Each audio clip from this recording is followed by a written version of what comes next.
Intimacy with God, ദൈവവുമായിട്ടുള്ള ഉറ്റ ബന്ധം. നമ്മൾ ദൈവത്തെക്കുറിച്ച് ചിന്തിക്കുമ്പം പലരുടെയും ഹൃദയത്തിൽ ദൈവം സ്വർഗത്തിലിരിക്കുന്ന ദൈവമാണെന്നാണ് പ്രാർത്ഥിക്കുമ്പോൾ ഞാൻ മനസ്സിലാക്കിയിട്ടുള്ളത്. പക്ഷെ അത് സത്യമല്ല. ബിക്കോസ് ദൈവം നമുക്ക് വേണ്ടി ഭൂമിയിൽ ഇറങ്ങി വന്നിട്ടുണ്ട്. ഈ ഭൂമി മുഴുവനും ദൈവത്തിൻ്റെയാണ്, എല്ലാ സൃഷ്ടിയും ദൈവത്തിൻ്റെയാണ്. ദൈവം നമ്മുടെ കൂടെ ഉണ്ടോയെന്ന് ചോദിച്ചാൽ പരിശുദ്ധാത്മാവ് ഇപ്പം നമ്മുടെ കൂടെ ഉണ്ട്. അപ്പം ദൈവം ഉണ്ടോയെന്ന് ചോദിച്ചാൽ നമ്മുടെ ഉള്ളിലാണ് ദൈവത്തിൻ്റെ ആത്മാവ്. ആ സത്യം മനസ്സിലാക്കി കഴിയുമ്പോൾ ഒരു വ്യത്യാസം വരും. അപ്പം നമ്മൾ ഇതൊരു സ്റ്റെപ്പാണ് ദൈവവുമായിട്ടുള്ള ബന്ധത്തിനകത്ത് ദൈവം പറയുന്നത്, become conscious of God all the time. Intimacy എന്ന് പറയുമ്പോൾ നമ്മൾ എപ്പോഴും എൻ്റെ കൂടെ ഉള്ള ഒരു വ്യക്തിയായിട്ട് ദൈവത്തെ കാണണം. അത് ഭാര്യ ഭർത്താക്കന്മാരുടെ ബന്ധമാണ്. അതിൽ ടു സം എക്സ്റ്റെൻറ്റ് സിമിലറായിട്ട് പറയുന്നത്. പക്ഷെ അവർ തമ്മിൽ പണ്ട് പറയുന്ന പോലുള്ള ബന്ധങ്ങൾ, സ്നേഹബന്ധം ഇപ്പം ഇല്ല. അതുകൊണ്ട് അവർക്ക് പലർക്കും അത് മനസ്സിലാകത്തില്ല. പക്ഷെ ദൈവം സൃഷ്ടിച്ചപ്പം ആദവും ഹവ്വയും ഒന്നൊന്ന് ചിന്തിച്ചതുപോലെ ചിന്തിക്കുകയായിരുന്നുവെങ്കിൽ ദർ ഇസ് എ ഡിഫറൻസ്. അങ്ങനെയാണ് ദൈവം നമ്മളെ സൃഷ്ടിച്ചത്. അപ്പം ദൈവം ഗോഡ് ഈസ് ഇൻ ഹെവൻ, ദൈവം സ്വർഗത്തിലാണ് എന്ന് നമ്മൾ ചിന്തിക്കുന്നുവെങ്കിൽ സ്വർഗത്തിലാണ്. ബിക്കോസ് ഈ സർവ്വവ്യാപി ദൈവം, പിതാവാം ദൈവം സ്വർഗത്തിലുണ്ട്. ഗോഡ് ഈസ് ഹിയർ, ഈ ഭൂമിയിൽ ദൈവമുണ്ട്. ബിക്കോസ് എല്ലാം ദൈവത്തിൻ്റെ കര പ്രവർത്തനം കൊണ്ട്, അല്ലെങ്കിൽ കരവിരുത് കൊണ്ടാണ് ഈ ഭൂമി മുഴുവൻ ഉണ്ടാക്കിയിരിക്കുന്നത്. God is in me. കാരണം നമ്മൾ ഉൽപ്പത്തി പറയുന്നുണ്ട്, ദൈവം തൻ്റെ ഛായയിലും സ്വരൂപത്തിലും നിങ്ങളെ സൃഷ്ടിച്ചെങ്കിൽ എന്നിലുണ്ട്. അപ്പം അങ്ങനെ പറയുമ്പോഴാണ് ഈ 82-ാം സങ്കീർത്തനത്തിന് 6-ാം വാക്യം പറയുന്നത്, ഞാൻ ദൈവമായി മാറുകയാണ്. അതൊരു വലിയ ഒരു അവെയർനെസ്, അതായത് സെൽഫ് അവെയർനെസ് എന്ന് പറയുന്നത്, ഞാൻ ആരെ എന്ന് മനസ്സിലാക്കുന്നത്, എന്നിൽ ദൈവം പൂർണ്ണമായിട്ടും വസിക്കുന്ന ഒരു സ്റ്റേജ് അതൊരു വലിയ ഭാഗ്യ പദവിയാണ്. ആ പദവി വന്നു കഴിയുമ്പോൾ പിശാചിന് നമ്മളെ പേടിയാണ്. മറ്റുള്ളവർക്ക് നമ്മളോട് അടുക്കാനൊക്കത്തില്ല. നമ്മൾ ഉദ്ദേശിക്കുന്ന കാര്യങ്ങളിൽ നമ്മൾ പഴയ പോലെ കിടന്ന് ബന്ധപ്പെടേണ്ട ആവശ്യമില്ല. Because things will come to you, ഇങ്ങോട്ട് വരും. നമ്മൾ ഈ ദൈവത്തിൻ്റെ സാന്നിധ്യം അനുഭവിച്ചറിയുമ്പം അണ്ടർ അവർ ബ്രത്ത്, അതായത് ഈ ശ്വാസം എടുക്കുന്നത് പോലും ദൈവത്തിലായിരിക്കണം എന്ന് ദൈവം ആഗ്രഹിക്കുകയാണ്. അത് അപ്പനും മക്കളുമായിട്ടുള്ള ബന്ധത്തിൽ നമ്മൾ വരും. ആദ്യമേ അപ്പനും മക്കളുമായിട്ട് നമ്മളുണ്ടാകുമ്പോഴേ കൊച്ചിലെയൊക്കെ ഡിപ്പെൻഡൻസി മൂലം ഉണ്ടാകും. പക്ഷെ കുറച്ച് കഴിയുമ്പം പ്രായം ചെന്ന് കഴിയുമ്പോഴത്തേക്ക് മക്കൾ അപ്പനിൽ നിന്ന് റിബൽ ചെയ്ത് മാറി, മുടിയനായ പുത്രൻ പോയതുപോലെ. പക്ഷെ മുടിയനായ പുത്രൻ തിരിച്ചു വന്ന ഒരു സ്റ്റേജുണ്ട്, പിന്നെ അപ്പനെ ബഹുമാനിക്കുന്നത്, അല്ലെ സ്നേഹിക്കുന്നത്. ആ ഒരു ബന്ധമാണ് നമ്മളിലുള്ള എല്ലാം ജഡം അഴിഞ്ഞുപോയി കഴിയുമ്പം ആത്മാവിൻ്റെ തലത്തിൽ ദൈവത്തോടൊരു പുതിയ ബന്ധം സ്ഥാപിക്കുമ്പോഴാണ് സത്യത്തിൽ ജീവിതത്തിലെ വിജയം കാണാൻ പോകുന്നത്. അപ്പോൾ intimacy is based on the revelation of God. ദൈവം ആരെന്ന് എന്ന് തിരിച്ചറിയിൽ നിന്ന് ഉണ്ടാകുന്നതാണ് ബന്ധം. അതായത് അപ്പനും മക്കളും കൂടെ ആദ്യകാലങ്ങളിൽ നമ്മൾ ആവശ്യമുള്ളതുകൊണ്ട് അപ്പനെ ആശ്രയിച്ചു. നമ്മൾ കുറച്ച് കഴിയുമ്പോൾ ജോലിയായി, അത് കഴിയുമ്പോൾ അവനവൻ്റെ കാര്യം. പക്ഷെ കുറച്ച് കഴിയുമ്പോൾ നമുക്ക് മനസ്സിലാകും ഈ അപ്പൻ്റെ ദിവ്യ സ്നേഹം, അപ്പൻ്റെ ക്യാരക്ടർ മനസ്സിലാകുമ്പം വേറൊരു അവെയർനെസ്, അതായത് വേറൊരു തരത്തിൽ അപ്പനെ കാണുന്നു. ഈ അപ്പൻ ഇത്രയും എനിക്ക് വേണ്ടി സാക്രിഫൈസ് ചെയ്തു, എനിക്ക് വേണ്ടി നിന്നു, എനിക്ക് വേണ്ടി കരുതിയ ദൈവം അപ്പനാണ്. അപ്പം നമ്മൾ ആ സ്നേഹബന്ധത്തിന് ആഴം കൂടുകയാണ്. അതുപോലെ തന്നെയാണ് ദൈവവുമായിട്ടുള്ളൊരു റെവലേഷൻ മീൻസ് വെളിപ്പെടുത്തലാണ്. ഇന്നലെ അറിഞ്ഞ ദൈവത്തെ അല്ല ഇന്ന് ഞാൻ അറിയുന്നത്. Because he is more closer to me now, because I'm depending on him. ആ റെവലേഷൻ അല്ലെങ്കിൽ opening up of your heart or the inner eye is done by God. Keep the steering active. നമ്മൾ ഈ അകത്തുള്ള അന്തരാത്മാവിനെ എപ്പോഴും ആക്റ്റീവാക്കി വെക്കണം. എനിക്കിന്ന് ക്ഷീണമാണ്, എനിക്ക് ദൈവത്തെ ഞാൻ പ്രാർത്ഥിക്കുന്നത്. ക്ഷീണമാണ്, കിടന്നുകൊണ്ട് പ്രാർത്ഥിക്കാമല്ലോ. നമ്മൾ ഇന്ന് വചനം വായിക്കുന്നില്ലേ, ഏതെങ്കിലും ആരുടെയെങ്കിലും നല്ലൊരു വചനം കേട്ടോണ്ട് കിടക്കാമല്ലോ, എൻ്റെ മുറിയിൽ ഒരു പാട്ടിടാമല്ലോ. സ്തുതി ദൈവത്തിൻ്റെ സാന്നിധ്യം ഒരിക്കലും നമ്മളിന്ന് മാറാതിരിക്കാൻ അത് ആത്മാവിൻ്റെ തീഷ്ണത വരുമ്പോൾ അത് സംഭവിക്കും. അത് സംഭവിക്കാതിരിക്കാനൊക്കത്തില്ല. ബിക്കോസ് ആത്മീക തലമാണ് ജഡീക തലത്തിനെ ഭരിക്കുന്നത്. It makes sense. ആത്മീക തലമാണ് ജഡീക തലത്തിനെ ഭരിക്കുന്നത്. അങ്ങനെയെങ്കിൽ നമ്മളെ ഈ വലിയ പഠിത്തമുള്ളവരെക്കാട്ടിലും വൂഡുയിസം ചെയ്യുന്നവരും വിച്ച് ക്രാഫ്റ്റ് ചെയ്യുന്നവരും കൂടോത്രം ചെയ്യുന്നവർക്കും നമ്മളെക്കാട്ടി അറിയാം ആ കാര്യത്തിൽ. അതുകൊണ്ടാണ് അവർ രാവിലെ എഴുന്നേറ്റ് സൂര്യൻ ഉദിക്കുന്നതിന് മുമ്പ് അവരൊരു കസേരയിലിരുന്ന് അവർക്ക് ഉപദ്രവിക്കേണ്ടവരെക്കുറിച്ച് അവർ ചിന്തിച്ചിട്ട് അവർ ചാൻറ്റ് ചെയ്ത് അയക്കുമ്പോൾ അത് സംഭവിക്കുന്നതിൻ്റെ കാരണം they know the principle that ദൈവത്തിന് ശക്തിയുള്ള പോലെ അവർ വിളിക്കുന്ന പിശാചിന് ശക്തിയുണ്ട്. പക്ഷെ നമ്മൾ ഈ ദൈവമക്കളാകുന്ന ദൈവത്തിൻ്റെ മക്കൾക്ക് ഈ ദൈവത്തോടുള്ള ഇൻറ്റിമസി, വെളുപ്പിന് 4 മണിക്ക് എഴുന്നേറ്റ് ദൈവത്തോട് സംസാരിക്കണമെന്നോ ദൈവവുമായിട്ടുള്ളൊരു ബന്ധം ഒന്നുകൂടെ പുനഃസ്ഥാപിക്കണമെന്നോ ദൈവനാമത്തിൽ മക്കളെയും നമ്മളെ അനുഗ്രഹിക്കണമെന്ന് നമുക്ക് മറന്നുപോകും, നമുക്ക് അറിഞ്ഞുകൂടാ. Because we are being fed. പള്ളിയിൽ ചെല്ലുമ്പോൾ അച്ഛന്മാർ പറഞ്ഞു, അല്ലെങ്കിൽ പാസ്റ്റേഴ്സ് പറഞ്ഞു തന്ന്, അല്ലെങ്കിൽ ഏതെങ്കിലും ഒരു മീറ്റിങ്ങിൽ ചെന്ന് അവിടുന്ന് നമ്മളങ്ങ് ഒരു വലയത്തിനകത്ത് നിൽക്കുന്നതെന്നല്ലാതെ ആ തീയുടെ മതിൽ കടന്ന് യേശുവിൻ്റെ അടുക്കലേക്ക് ചെല്ലാൻ നമ്മൾ പോകുന്നില്ല. അത് എത്ര പേര് ചെയ്യുന്നുണ്ട്. God likes people who take venture. അതായത് ദൈവനാമത്തിൽ അല്പം അഡ്വഞ്ചറസ് ആയിട്ട് കാര്യങ്ങൾ ചെയ്യുന്നവരെ ദൈവത്തിന് വലിയ ഇഷ്ടമാണ്. ദൈവം നമ്മളോട് പറയുന്നത്, നമ്മൾ ദൈവത്തോട് സംസാരിച്ചു കൊണ്ടിരിക്കുമ്പം ദൈവം ചില വാഗ്ദത്തങ്ങൾ ഇങ്ങോട്ട് തരും. അപ്പം നമ്മൾ ചിലപ്പോൾ ഞാൻ ഈ വചനം എല്ലാം വായിച്ചു കിടക്കുമ്പോൾ രാത്രിയിൽ ഒരു വചനം എൻ്റെ മുമ്പിൽ എഴുതി വരും. കഴിഞ്ഞ ദിവസം എന്തോ പറഞ്ഞപ്പോൾ യോഹന്നാൻ്റെ സുവിശേഷം 14:4 14:6 എല്ലാവർക്കും അറിയാം. 14:4 എനിക്ക് ദൈവം തന്നത്. അന്നേരം ഞാൻ രാത്രി കിടന്ന് വെച്ചാൽ നേരം വിളിക്കുമ്പോൾ ഓർക്കണം ദൈവം പറഞ്ഞത് യോഹന്നാൻ്റെ 14:4. ദ തിങ് ഈസ്, അന്നേരം നല്ല നേരം വിളിക്കുമ്പം അത് ആത്മാവിൽ അയപ്പിച്ച് പ്രത്യേകം ഓർക്കണം എന്ന് ഓർത്തുകൊണ്ട് നേരം വിളിക്കുമ്പോൾ 14:4 ഞാൻ ഉടനെ എടുത്ത് വായിച്ചു. കാരണം അന്നത്തെ പ്രോബ്ലത്തിന് എനിക്ക് ആ വാക്യമായിരുന്നു ഉത്തരം. ഇതുപോലെ ദൈവം എന്നും നമ്മളോട് സംസാരിക്കുന്ന ഒരു ദൈവമുണ്ട്. ആ ദൈവശബ്ദം കേൾക്കണമെങ്കിൽ അവനോടുള്ള ഉറ്റ ബന്ധമുണ്ട്. വേണ്ടാത്ത കാര്യങ്ങളിൽ നമ്മൾ ഇടപെട്ടിട്ട് ദൈവത്തിൻ്റെ സാന്നിധ്യത്തെ നമ്മൾ അകറ്റിക്കളയാതിരിക്കാൻ ശ്രദ്ധിക്കണം. നമ്മളോട് ദൈവം പറയുന്നത് ലേൺ ദ ഡിമെൻഷൻസ്, അതായത്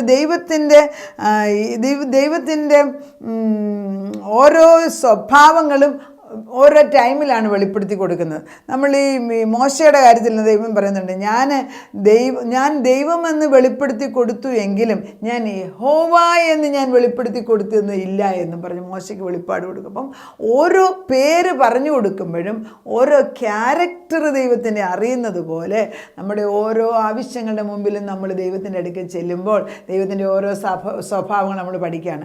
യഹോവ ഈരെ എന്ന് പറയുമ്പോൾ അവൻ പ്രൊവൈഡറാണ്, എനിക്കെല്ലാം തരുന്നത്. യഹോവ റാഫ, അതെല്ലാം വേദപുസ്തകത്തിൽ ഓരോരുത്തരുടെ അനുഭവത്തിൽ നിന്ന്. രോഗത്തിന് വന്നപ്പോൾ എനിക്ക് സൗഖ്യം തരുന്ന യഹോവ. എൽ ഷഡ്ഡായി, സകലത്തിൻ്റെ ഉടമസ്ഥൻ. ഇതൊക്കെ അനുഭവങ്ങളുടെ വെളിച്ചത്തിൽ നമ്മൾ ദൈവത്തെക്കുറിച്ച് പഠിക്കുമ്പോൾ ഈ ദൈവത്തോടുള്ള സ്നേഹബന്ധം ഒത്തിരി അങ്ങ് അടുക്കും. അതൊരു വലിയ പ്രത്യേകതയാണ്. ആ ദൈവസ്നേഹം വരുമ്പോൾ there is called the revelation ഫെയ്ത്തും then there is the consecration and intimacy. അതായത് ദൈവത്തെ കൂടുതൽ നമ്മൾ അറിയുമ്പോഴത്തേക്ക് അവൻ്റെ മഹത്വം അല്ലെ അവൻ്റെ ഗ്ലോറി നമ്മുടെ മേലോട്ട് വീഴുമ്പോൾ, നമ്മുടെ മുഖത്ത് ആ തേജസ് വീഴുമ്പം നമ്മളൊന്നും അധികം പിന്നെ പറയണ്ട. It is self evident. അതിപ്പോൾ നമ്മളൊരു പ്രയാസത്തിൽ നിന്ന് പ്രാർത്ഥിച്ചുകൊണ്ടേയിരിക്കുകയാണ്. ഇമാജിനേഷൻ ഈസ് വെരി ഇമ്പോർട്ടൻറ്റ് പ്രാർത്ഥിക്കുമ്പോൾ. അപ്പോൾ നമ്മളിങ്ങനെ പ്രാർത്ഥിച്ച് പോകൊണ്ടിരിക്കുമ്പോൾ നമ്മൾ കാണുകയാണ് കർത്താവിങ്ങനെ നമ്മുടെ മുറിക്കകത്തോട്ട് ഇറങ്ങി വരുന്നു. പലപ്പോഴും എന്നിട്ട് കർത്താവ് നമ്മളിരിക്കുന്ന ആ പേപ്പർ എന്താണെന്ന് വെച്ചാൽ കർത്താവിൻ്റെ കയ്യിലോട്ട് അത് അപ്പച്ചൻ എടുക്കും. അപ്പച്ചൻ എടുത്ത് നോക്കിച്ച് അപ്പച്ചൻ വായിച്ചിട്ട് അപ്പച്ചൻ അതിലൊരു സിഗ്നേച്ചർ ഇടും. എന്നിട്ട് അത് തിരിച്ച് വെച്ച് പോകും. പലപ്പോഴും അത് ചെയ്യുന്നതാണ്. അത് എന്ത് പ്രോബ്ലമാണെന്ന് പിന്നെ നമുക്ക് പറയാം. അപ്പച്ചൻ വന്നു, God came here, he took the matter, so there is going to be a solution. ആ ഒരു ഫീലിംഗ് കിട്ടുക, അല്ലെങ്കിൽ ഒരു സത്യം മനസ്സിലാക്കുമ്പോഴുണ്ടല്ലോ, എന്തെല്ലാം പ്രയാസത്തിന് നമുക്ക് നടുക്ക് നിന്നാലും നമുക്ക് അകത്ത് നമ്മൾ സങ്കടം അതുകൊണ്ട് പറഞ്ഞെന്നിരിക്കും, പക്ഷെ അകത്തൊരുറപ്പുണ്ട്, ഈ ദൈവം എന്നെ തള്ളിക്കളയത്തില്ല, ഈ ദൈവം എൻ്റെ കാര്യം ഏറ്റെടുത്ത്. ഇത് ഇൻറ്റിമസി വരുന്നിടത്തെ മാത്രമേ ഇത് ചെയ്യാനൊക്കത്തുള്ളൂ. ഈ മത്തായിയുടെ സുവിശേഷം 6:9 മത്തായിയുടെ സുവിശേഷം 6:9 എന്ന് പറയുന്നത് ദ ലോർഡ്സ് പ്രെയർ ആണ്. സ്വർഗസ്ഥനായ ഞങ്ങളുടെ പിതാവേ. അപ്പോൾ പിതാവേ എന്ന് വിളിച്ചപ്പോൾ ഇൻറ്റിമസി വരുന്നുണ്ട്. സ്വർഗസ്ഥനായ ഞങ്ങളുടെ പിതാവേ, നിൻ്റെ നാമം പൂജിതമാകണമേ, നിൻ്റെ രാജ്യം സ്വർഗത്തിലെ പോലെ ഭൂമിയിലാക്കണേ. അപ്പം ഞാൻ ഇരിക്കുന്നിടത്ത് സ്വർഗത്തിൻ്റെ റെവലേഷൻസ് കിട്ടുകയാണ്. ദൈവത്തെക്കുറിച്ചും ദൈവത്തിൻ്റെ പ്രവൃത്തി. അതുകൊണ്ടാണ് നമുക്കൊരു പ്രയാസം വരുമ്പം ദൈവമേ നിൻ്റെ വചനം എടുക്കുന്ന എനിക്ക്, അല്ലെ നിന്നോട് കൂടെ ഒട്ടിയിരിക്കുന്ന എനിക്ക് ഈ പ്രയാസം ഒത്തിരി വരുമ്പോൾ എനിക്ക് പ്രയാസമാണ്. കഴിഞ്ഞ ദിവസം ഇന്നലെ തന്നെ ദൈവത്തോട് ഇങ്ങനെ തന്നെ ചോദിച്ചുകൊണ്ട് കർത്താവേ ആവശ്യമില്ലാത്ത ഒത്തിരി പ്രയാസം വന്നത് എങ്ങനെയാണ് മുന്നോട്ട്. അപ്പോൾ പറഞ്ഞു മനുഷ്യർക്ക് നടപ്പില്ലാത്ത പരീക്ഷ ഒന്നും നിനക്കൊന്നും ഇട്ടിട്ടില്ലെന്ന്. അത് കേട്ട് കഴിഞ്ഞപ്പം പ്രശ്നം എത്രയെങ്കിലും ചെറുതോ വലുതോ എന്നുള്ളതല്ല, ദൈവം അത് ഇങ്ങോട്ട് തിരിച്ചു പറഞ്ഞപ്പം എൻ്റെ പ്രശ്നം അത്ര വലിയതൊന്നും അല്ല എന്ന് ദൈവം പറയുന്നത് കേൾക്കുമ്പോൾ നമുക്കുണ്ടായ സന്തോഷം എന്താണ്?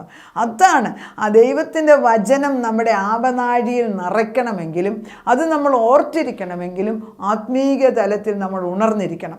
ഒത്തിരി വചനം അറിയാവുന്നവരെ എനിക്കറിയാം, നല്ല ക്ലോസ് ആയിട്ടുള്ളത്. പക്ഷേ ഈ വചനം പ്രാപിച്ചെടുക്കാതെ ചുമ്മാതെ ഇന്നലെ ഒരു പ്രോമിസ് കിട്ടി, ഇന്ന് വേറൊരു പ്രോമിസ് കിട്ടി, 365 ദിവസവും പുതിയ പുതിയ പ്രോമിസ് കിട്ടും. പക്ഷേ ഒരെണ്ണം പോലും വാങ്ങിച്ചെടുക്കാത്ത ആളുകളെ എനിക്കറിയാം. പിന്നെ വെറുതെ പ്രോമിസ് കിട്ടുന്നത് അവിടെ അല്ലെന്ന്. അതല്ല സത്യം. When you get A promise, ഒരു ദൈവസത്യം, ദൈവം ഒരു വാഗ്ദത്തം നിനക്ക് തന്നിട്ടുണ്ടെങ്കിൽ അതിൽ തന്നെ പിടിച്ചിരുന്ന് അത് തന്നെ പ്രാപിച്ചെടുക്കാൻ തക്കണം നമ്മൾ വിടും. അപ്പം നമ്മൾ സിമ്പിളായിട്ട് എടുക്കാം. സ്വർഗസ്ഥനായ ഞങ്ങളുടെ പിതാവേ, നമുക്ക് അവിടെ ചിക്കാം, അവിടെ നിർത്താം.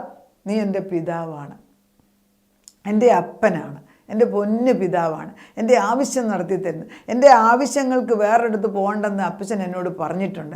ഞാൻ നിൻ്റെ അടുക്കലേക്ക് കടന്നു വരുന്നു. എൻ്റെ മക്കളുടെ ആവശ്യത്തിനാണ് ഞാൻ കടന്നു വരുന്നത്. ഏതാണ് നമ്മുടെ ആവശ്യം എന്ന് വെച്ചാൽ ദൈവത്തിൻ്റെ സന്നിധിയിലോട്ട് കടന്നു ചെല്ലാൻ അപ്പൻ എന്ന് വിളിക്കും. അബ്ബാ പിതാവേ എന്ന് വിളിക്കുന്ന പുത്രത്വത്തിൻ്റെ അവകാശം റോമർക്ക് എഴുതിയ ലേഖനം 8:14 പറയുന്നത് പിതാവേ എന്ന് വിളിക്കുമ്പോൾ അവിടെ നിൽക്കുന്ന ഒരപ്പനാണ് എനിക്കുള്ളത്. അവിടെ ഈ റോമർക്ക് എഴുതിയ ലേഖനം 8:14-15 ആകുമ്പോഴത്തേക്ക് പറയുന്നത് നമ്മൾ ദൈവത്തോട് അവകാശികളും പിന്നെ പറയുന്നത് കൂട്ടവകാശികളുമാകും.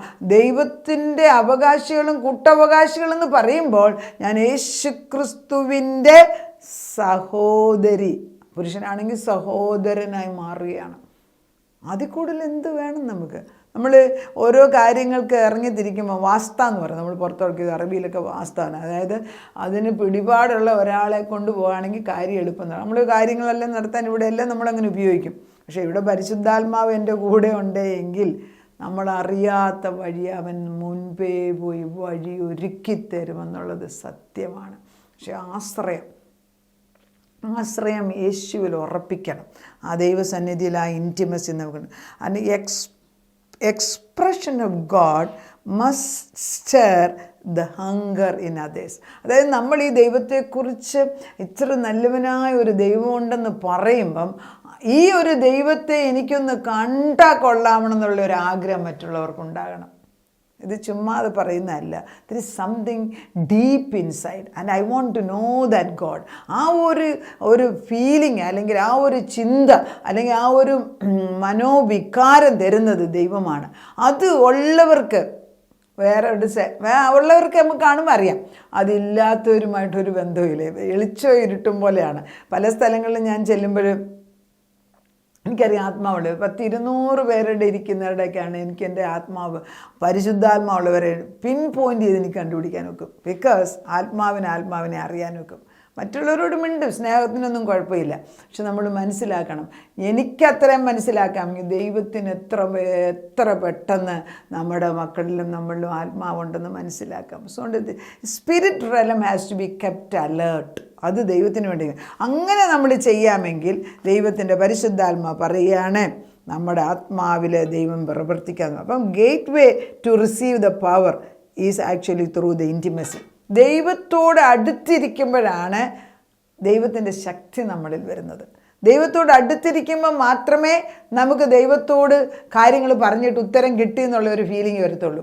പ്രയാസങ്ങളില്ലെന്നല്ല, പ്രയാസമുള്ളവരുടെ നടുക്ക് തന്നെ. പ്രയാസം ഒരു കണക്കിൽ one of my friend was telling, ജീവിതത്തിലെ പ്രയാസങ്ങൾ ദൈവത്തിനോടുള്ള ഒരു ഇൻവിറ്റേഷനായിട്ട് കാണണമെന്ന്. ശരിയല്ലേ? എനിക്ക് പ്രയാസം ഉള്ളതുകൊണ്ടല്ലേ ഞാൻ ഓടി വരുന്നത്. അപ്പോൾ ഇതൊരു പ്രയാസം എന്ന് പറയുന്നത് എൻ്റെ ദൈവത്തിൻ്റെ മുമ്പിൽ ചെന്നിട്ട് ഇത് കൊണ്ടുവച്ചിട്ട് ഇതിലും വലിയൊരു ഉത്തരം അനുഗ്രഹം വാങ്ങിച്ചെടുക്കാനുള്ള ഒരു ഉപാധിയായിട്ട് നമ്മൾ കാണാമെങ്കിൽ every problem that comes brings in a blessing with it. അത് നമ്മൾ പറയും every blessing is wrapped up in difficult position.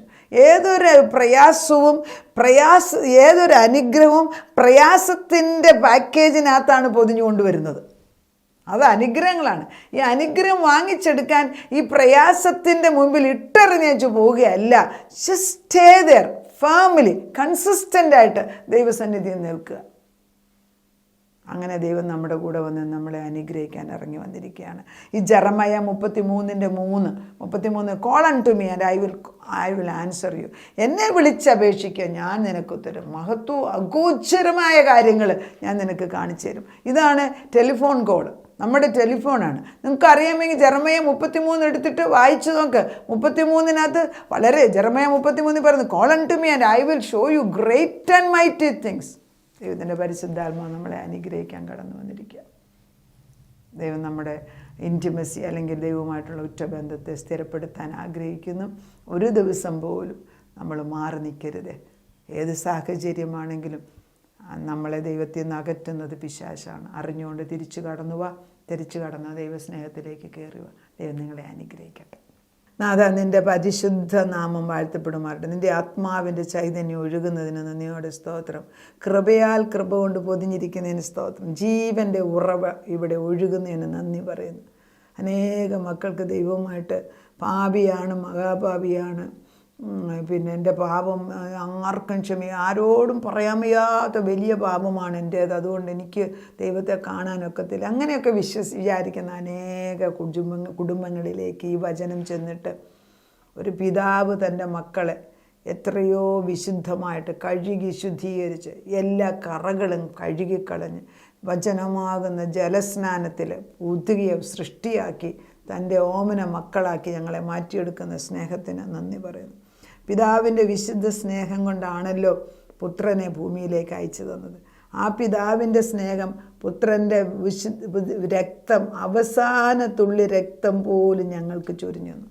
ആ രക്തമൊഴിച്ച് ഞങ്ങളുടെ കുഞ്ഞുങ്ങളുടെ ബലഹീനതകളെ, അവരുടെ പാപ സ്വഭാവത്തെ, ലോകത്തിൻ്റെ പുറകെ ഓടി നടന്നിട്ട് അലയുന്ന ഈ അലച്ചിൽ നിന്നൊരു വിടുതൽ കൊടുത്ത് ദൈവസ്നേഹത്തിലേക്ക് ആകർഷിക്കുന്ന വലിയൊരു മാഗ്നറ്റ് പോലെ അപ്പച്ചൻ അവിടെ ചെന്ന് നിൽക്കണമെന്ന് പ്രാർത്ഥിക്കുന്നു.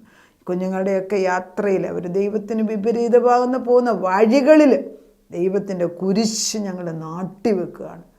അത് മറികടന്നവർക്ക് പോകാനൊക്കത്തില്ല അപ്പച്ചൻ. അങ്ങനെ ഒരു യു-ടേൺ എടുത്ത് അവർ തിരിച്ചു വരുന്നത് ഞങ്ങൾ കാണുന്നു. നാഥനത് ചെയ്യുന്നതിനെ സ്തോത്രം. അനേക കുടുംബങ്ങൾക്ക് ഇതൊരു വെളിച്ചമാക്കി മാറ്റുന്നു. ഏത് ഭാരമാണെങ്കിലും എനിക്ക് എൻ്റെ കർത്താവിൻ്റെ ക്രൂശിൻ്റെ ചുവട്ടിൽ ഇറക്കി വെക്കാൻ അവൻ എനിക്ക് അത്താണിയായിട്ട് നിൽക്കുന്നതിന് നന്ദി പറയുന്നു. ഞങ്ങളെ ബലപ്പെടുത്തുന്ന ദിവ്യ സ്നേഹത്തിന് നന്ദി. ഈ പ്രയാസമെല്ലാം മാറുമെന്ന്, ഈ ഇരുട്ട് മാറുമെന്ന്, ഈ രാത്രി മാറി ഒരു വെളിച്ചം വരുമെന്ന്, ഈ മഴ കഴിയുമ്പോൾ ഒരു വലിയ നല്ലൊരു വെയിൽ തരുമെന്ന്, അങ്ങനെ തരുന്ന ഒരു സങ്കടം മാറി ഒരു സന്തോഷം തരുന്ന ദൈവമുണ്ട്. എന്നും സന്തോഷമല്ല അപ്പച്ച ചോദിക്കുന്നത്, നിന്നോടുള്ള തീഷ്ണമായ സ്നേഹം കൊണ്ട് ഞങ്ങളെ നിറയ്ക്കണമേ. അതാണ് ഏറ്റവും പ്രധാനപ്പെട്ട. ആത്മാവിൻ്റെ തീഷ്ണത കൊണ്ട് നിറച്ചിരിക്കുന്നതിന് സ്തോത്രം. പ്രാർത്ഥനയുടെ ഉത്തരം തന്ന ദൈവത്തിന് നന്ദി. യേശു ക്രിസ്തുവിൻ്റെ പുണ്യനാമത്തിൽ തന്നെ ആമേൻ.